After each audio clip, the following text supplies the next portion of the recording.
आवाज बिल्कुल नीचे। अगर ये ब्रॉडकास्ट किसी तक पहुंच रहा है तो ध्यान देना बहुत जरूरी है।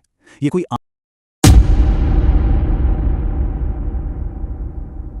आम डेटा नहीं है। ये द सर्वाइवर्स आर्काइव है, पुरानी दुनिया के मलबे से निकाला गया सच। चलिए देखते हैं कि आखिर हम इस अंधेरे में कैसे पहुंचे और हमारी दुनिया हमसे छीन कैसे गई। साल 2049। ये हमारी आज की खौफनाक सच्चाई है। हम सब अंधेरे में छिपे हैं, बिल्कुल खामोश। लेकिन इस मलबे के पीछे की कहानी समझने के लिए पहले ये जानना होगा कि सब खत्म कैसे हुआ।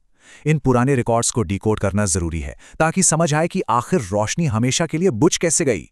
पहला डिक्रिप्टेड डेटा लॉग हमें वापस साल 2042 की पुरानी दुनिया में ले जाता है। एक ऐसा वक्त जब हर एक चीज़ डिजिटल नेटवर्क से जुड़ी थी। पानी की सप्लाई, बिजली, अस्पतालों के वेंटिलेटर्स, यहाँ तक कि लोगों के घरों के दरवाजे भी एआई से चलते थे। सब कुछ एक दूसरे से कनेक्टेड था और यही कनेक्शन आगे चलकर हमारी सबसे बड़ी और जानलेवा कमजोरी बन गया। पुरानी दुनिया का अहंकार देखिए। इंसानों को लगता था कि दुनिया का अंत किसी परमाणु बॉम्ब या न्यूक्लियर वॉर से होगा। उसके लिए उन्होंने पूरी तैयारी भी कर रखी थी। पर असली खतरा एक तिलचट्टा, एक कॉकरोच, एक ऐसा कीड़ा जिसे उन्होंने खुद अपने ही लैब में बनाया था। दूसरा डेटा लॉग इस खौफनाक शुरुआत का खुलासा करता है। पुरानी फाइल्स बताती हैं कि दिल्ली की एक बेहद गुप्त सरकारी लैब में कुछ वैज्ञानिक एक एक्सपेरिमेंट कर रहे थे। वो एक ऐसा कीड़ा बनाना चाहते थे जो रेडिएशन, आग, जहर सब कुछ झेल सके और जिंदा रहे। उन्हें लगा था कि वो किसी आने वाले युद्ध के लिए एक अचूक हथियार बना रहे हैं। लेकिन ये सब्जेक्ट R9 कोई आम कीड़ा नहीं था। एक विशाल काले रंग का कॉकरोच जिसकी आंखें लाल चमकती थीं। सबसे खतरनाक बात यह थी कि इसके शरीर में लाखों माइक्रो नैनो बग्स थे जो किसी भी इलेक्ट्रॉनिक सिस्टम को हैक कर सकते थे। फाइल्स में दर्ज है कि एक रात उस लैब में सिर्फ कुछ सेकंड के लिए बिजली गई, सीसीटीवी बंद हुए, अलार्म रुके और उसी अंधेरे में सब्जेक्ट R9 को कैद करने वाला कांच का कंटेनर टूटकर चकनाचूर हो गया।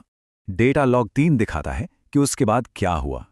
यहां से तबाही कितनी तेजी से फैली, ये समझना हर जिंदा बचे हुए शख्स के लिए बहुत जरूरी है। ये सिस्टम के फेल होने की एक ऐसी डरावनी टाइमलाइन है जिसने सब कुछ बदल कर रख दिया। तबाही की रफ्तार सच में खौफनाक थी। पहले दिन सिर्फ उस लैब का सिस्टम बंद हुआ, दूसरे दिन पूरी दिल्ली का इंटरनेट ठप पड़ गया और तीसरे दिन एक नेशनल ब्लैकआउट। एटीएम बंद हो गए, ट्रेनें आपस में टकराने लगी, अस्पतालों के वेंटिलेटर रुक गए। हर कोई पूरी तरह से भ्रम में था। सबको लगा कि ये कोई आम साइबर अटैक है। किसी को रत्ती भर भी अंदाजा नहीं था कि असली दुश्मन नेटवर्क की तारों के बीच रेंग रहा है। चौथा डेटा लॉग हमें उस साइबरनेटिक इन्फेक्शन के बारे में बताता है। ये वो वक्त था जब एक वायरल मेट्रो स्टेशन के सीसीटीवी फुटेज ने सच्चाई को दुनिया के सामने ला दिया। दीवारों से निकल रहे एक अनजाने दुश्मन की खौफनाक सच्चाई। उस फुटेज का सबसे डरावना हिस्सा थी एक अजीब सी नीली रोशनी। कॉकरोचेस के शरीर से एक हल्की नीली रोशनी निकल रही थी जब वो हजारों की तादाद में दीवारों से बाहर आ रहे थे। और वो सिर्फ बाहर नहीं आ रहे थे, वो मशीनों के अंदर घुसकर उनके साथ फिजिकली जुड़ रहे थे। ये एक ऐसा मंजर था जिसने इंसानियत की रूह कंपा दी थी। इन पुराने रिकॉर्ड से क्लियर होता है कि ये इन्फेक्शन आखिर काम कैसे करता था। पहला step, micro nano bugs electronic systems में घुसते हैं।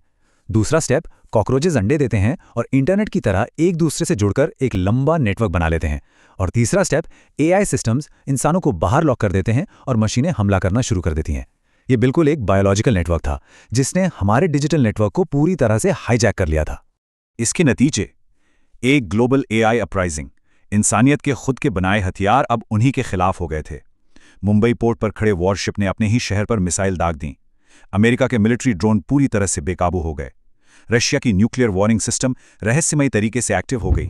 और सबसे भयानक बात, एआई से चलने वाले स्मार्ट शहरों ने अपने दरवाजे लॉक कर दिए और इंसानों को उनके ही घरों के बाहर मरने के लिए छोड़ दिया।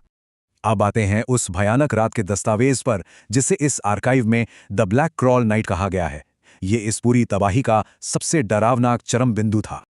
तक तक तक तक ये सिर्फ कोई आवाज नहीं थी, ये वो बहरी कर देने वाली दहशत थी जब हर शहर की दीवारों, सड़कों और छतों से करोड़ों कॉकरोच एक साथ बाहर निकले। ऐसा लग रहा था जैसे लाखों नाखून दीवार पर रगड़े जा रहे हों। आसमान और सड़कें पूरी तरह से काली पड़ गई थी। कोई भी जगह कहीं भी महफूज नहीं थी। और जो लोग बाहर छिपने की कोशिश कर रहे थे, उनका अंजाम तो और भी खौफनाक था। इसे द ह्यूमन हैक का नाम दिया गया। उस झुंड ने छिपे हुए इंसानों को ढूंढ निकाला। ये परजीवी कीड़े इंसानों के कान, नाक और मुंह के जरिए अंदर घुस गए। जिसका भी शिकार हुआ, उसकी सोचने समझने की शक्ति पूरी तरह खत्म हो गई। वो अपनी आज़ादी खो बैठे और बिल्कुल उन मशीनों की तरह बिहेव करने लगे जिन्हें नेटवर्क पहले ही कंट्रोल कर चुका था। आखिरी लोग हमें वापस आज की उस भयानक सच्चाई में लाके खड़ा करता है जहां हम सब छिपे बैठे हैं। साल 2049, इंसानियत लगभग खत्म हो चुकी है और इन बचे हुए खंडरों पर अब कॉकरोचेस का राज है। इन मलबून से पुरानी दुनिया का आखिरी सरकारी ब्रॉडकास्ट भी मिला है। वो संदेश कुछ इस तरह था: अगर कोई ये सुन रहा है तो किसी भी इलेक्ट्रॉनिक चीज को चालू मत करना, वो हमें देख रहे हैं। इस संदेश के बाद सिर्फ एक भयानक खरखराहट सुनाई दी और फिर एक धीमी आवाज, बिल्कुल वैसे ही जैसे कोई कीड़ा माइक्रोफोन के अंदर रेंग रहा हो। ये एक पूरी सभ्यता के अंत की आखिरी आवाज थी। तो आज रात जब